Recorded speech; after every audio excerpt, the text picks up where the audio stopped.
If you find yourself struggling with foundation piecing, I'm going to show you a step you can add before you start sewing, which I think will save you some time and stress. So if you have a hard time with covering the foundation, like the fabric is too short, like it won't cover the entire foundation, like this guy here, see the blue is just not covering, the dark blue is not covering the entire foundation.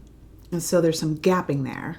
Or if it seems like you're ending up with a lot of wasted fabric when you get done with your block, cutting your fabric before you start foundation piecing might just be the solution you've been searching for.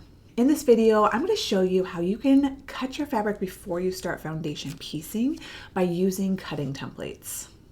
And if your foundation pattern didn't come with a cutting template, no worries. I'm going to show you how you can make your own cutting template no matter which foundation pattern you're using. And if that sounds good, keep watching. So let's start with the cutting templates. Now, most of my patterns come with cutting templates already prepared for you. This is something that I find useful, so I thought that you would find them useful as well.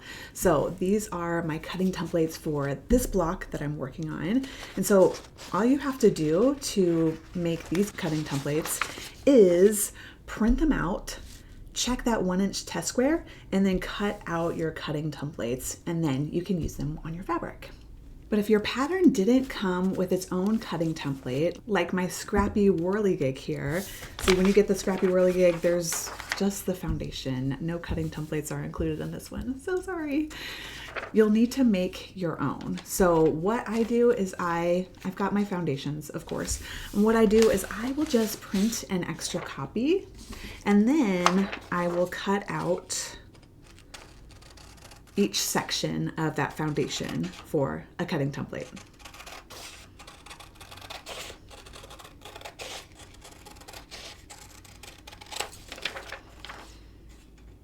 Oh, and I forgot to tell you, before you cut it out, do make sure that that 1-inch test square is measuring 1 inches. That way you know that it's the right size.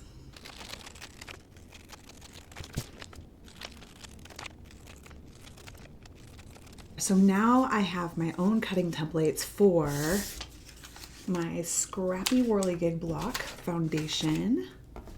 Here's what it looks like when it's done. So the only thing I might recommend you add to your homemade cutting templates is adding the pattern name and the template number. So when I provide my cutting templates for my patterns, I label each one so that you know exactly what pattern it's being used for.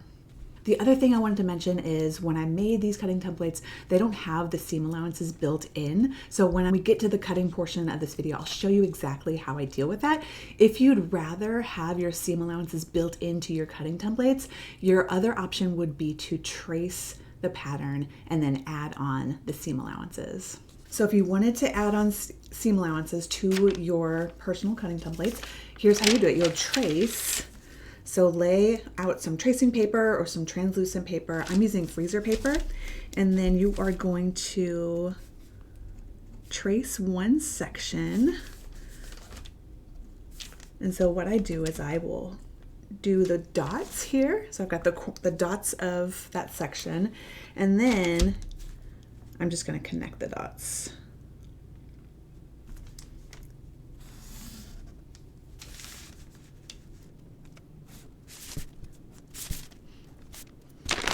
And then once you've got that pattern traced, that foundation traced, you're going to add your seam allowances. So what I am doing, I am going to line up the 1/4-inch line on my ruler with the lines that I just drew and add in my seam allowances. And they don't have to be perfect. In fact, it's a little better if they're a little bigger. That way your cutting template is a little bigger. It's better for the cutting template to be a little bigger, right, than too small. So that is how you would make a cutting template with the seam allowances built in. And then of course you would cut it out.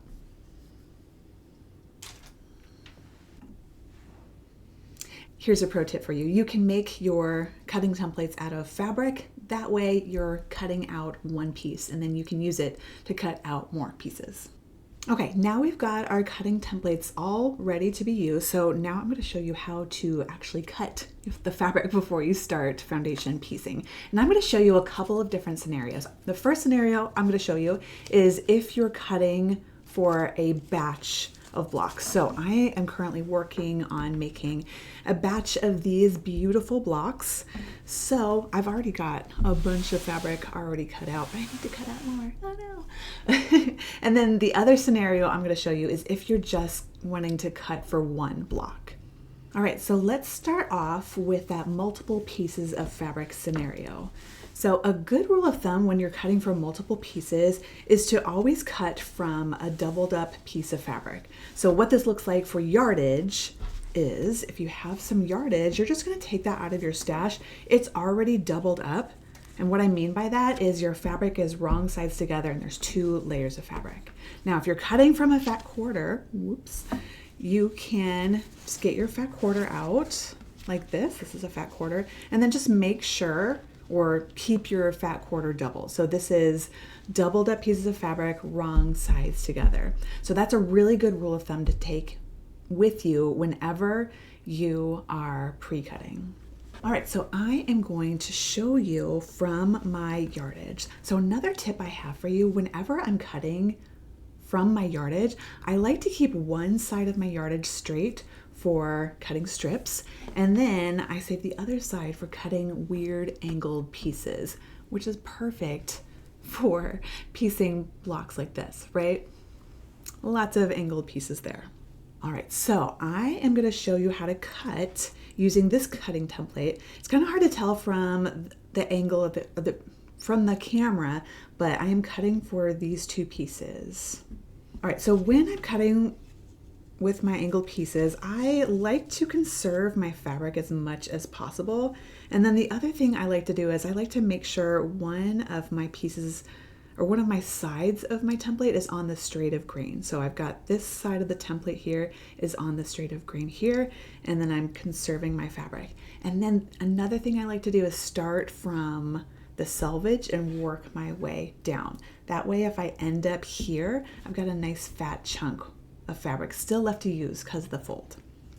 Okay, so you can pre-cut with your fabric scissors or your rotary cutter. I'm just going to use my fabric scissors here. And so what I like to do is just line up my cutting template and then cut here. Now, if you remember only one thing from this tutorial, I want you to remember one thing. So when you're doing any pre-cutting, I want you to capture the essence of the shape.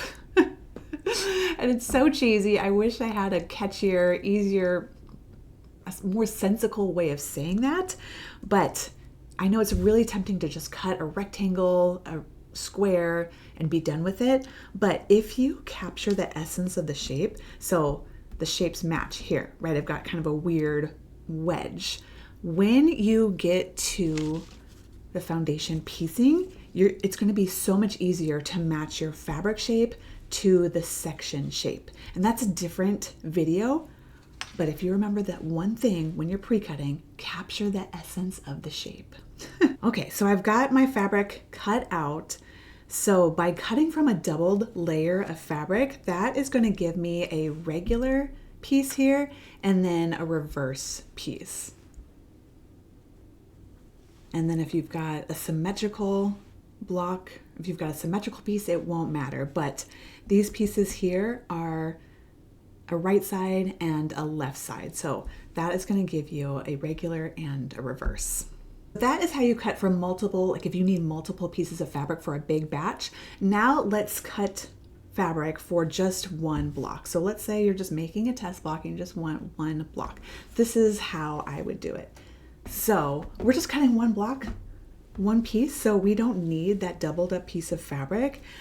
But you might get confused with like, well, which side does it go up? Does it go down? So a good rule of thumb is your wrong side of your cutting template is going to go on the wrong side of your fabric. So wrong side, wrong side. Okay, so let's use this cutting template here. So this cutting template, and I didn't label it so it's a little confusing, but this template is for this piece of that scrappy whirligig.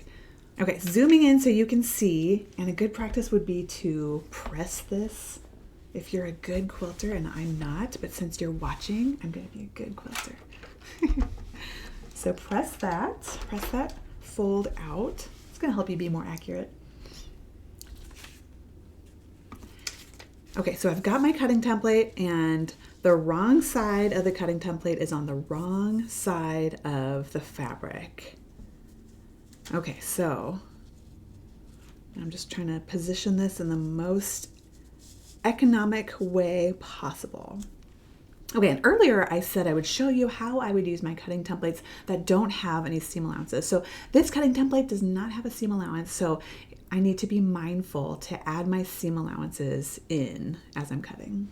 So as I've lined up my cutting template, I'm giving myself at least 1/4 of an inch on all sides.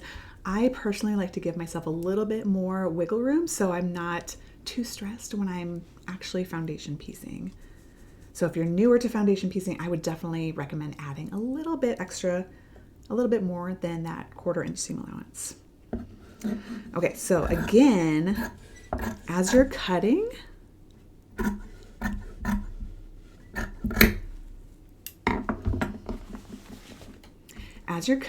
you want to capture the essence of the shape. So it's really tempting just to cut a square or a rectangle, but if you capture the essence of the shape, it's going to make foundation piecing a lot easier. So that is how you would use your cutting template to just cut one piece of fabric. You would cut from a single layer. The wrong side of the template would go on the wrong side of the fabric. All right, so in this video, I showed you how to use cutting templates to pre-cut your fabric before you start foundation piecing. And if you remember one thing from this video, when you're cutting, capture the essence of the shape. That will help you avoid any gapping when it comes to foundation piecing, and it's going to help you use your fabric more economically. So when you're done with your beautiful block, you're not left with a crazy amount of fabric left over. Personally, I know it is so tempting to just want to jump in to foundation piecing, especially when you've got a beautiful new block to work on like this. But I think you'll find by adding this step, this pre-cutting step, it will streamline your foundation piecing process and help you avoid any errors and of course, save fabric. So thank you so much for watching. And if you have any cutting tips that you'd like to share with other quilters like me who would probably love to hear them, please leave them in the comments below. Happy quilting!